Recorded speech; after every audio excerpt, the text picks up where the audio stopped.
దూర్వాసో మహర్షి చాలా కోపిష్టి అంటారు. అతనికి అంత ఆగ్రహం ఉండటానికి కారణం ఏమిటి? అలాగే దూర్వాసో మహర్షికి అరటి పండుకు ప్రత్యేక సంబంధం ఉందంటారు. ఏమిటా నేపథ్యం?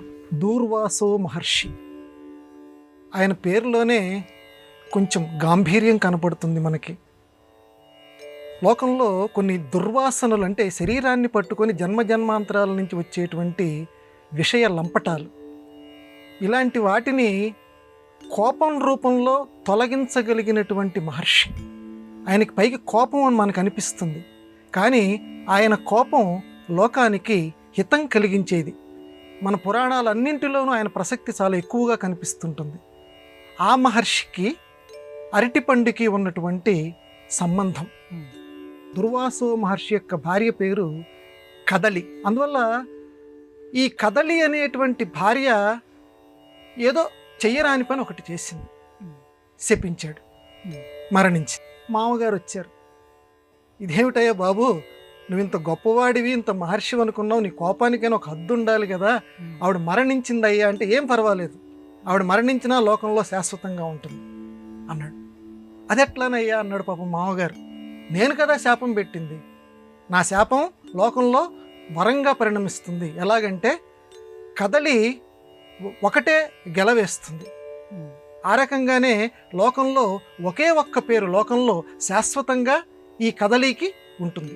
అలాగే లోకంలో పూజకి సంబంధించి ప్రతి వాళ్ళు కూడా అరటిపండు వాడతారు. కదలి అంటే అరటిపండు కదా, కాబట్టి నీ కూతురు లేకపోతే నా భార్య అని చెప్పి మనం ఇంతవరకు అనుకుంటున్నాం, కానీ ఇక నుంచి సర్వజన ఆరాధ్య అవుతుంది ఈ కదలి.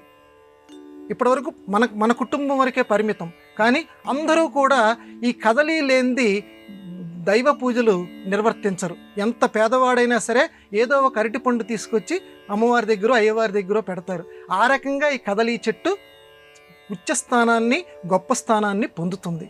కాబట్టి ఆ రకంగా నా భార్య నీ కూతురు లోకంలో సుప్రతిష్ఠితులు అవుతారు అని ఈ రకంగా లోకంలో అరటి పండుకి శాశ్వతత్వం కలిగించినవాడు. ఈ కదలి మరుజన్మలో అరటి చెట్టు కింద పుడుతుందని చెప్పి లోకంలో కదలి చెట్టు ఆవిర్భావానికి మూలకారకుడైనటువంటి వాడు దూర్వాసో మహర్షి. చూడండి ఎంత గొప్పవాడు.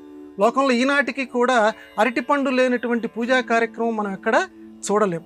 అంటే ఒక రకంగా ఆలోచిస్తే సామాన్యుడు, బాగా ధనికులైతే వేరే రకాలైనటువంటి నైవేద్యాలు ఇవన్నీ పెడతారు. సామాన్యుడు కూడా పెట్టగలిగినటువంటి నైవేద్యం అరటిపండు. కాబట్టి ఒక సామాన్యుడి దగ్గరికి అసామాన్యుడైనటువంటి దైవాన్ని చేర్చినటువంటి ఘనత దూర్వాసో మహర్షి. అందుకనే చిన్నవాడి దగ్గర నుంచి పెద్దవాడి వరకు కూడా ఆయన ఏదో పేరుని బట్టి దూరంగా పెట్టనవసరం లేదు. మనందరం కూడా ఆయన కోపాన్ని లోకానుగ్రహం కోసం అనేటువంటి దృష్టితోటి ఆలోచించి మనందరి హృదయాల్లోనూ ప్రతిష్ఠించుకోదగినటువంటి వ్యక్తి దూర్వాసో మహర్షి. ఇది ఆయన యొక్క వృత్తాంతం.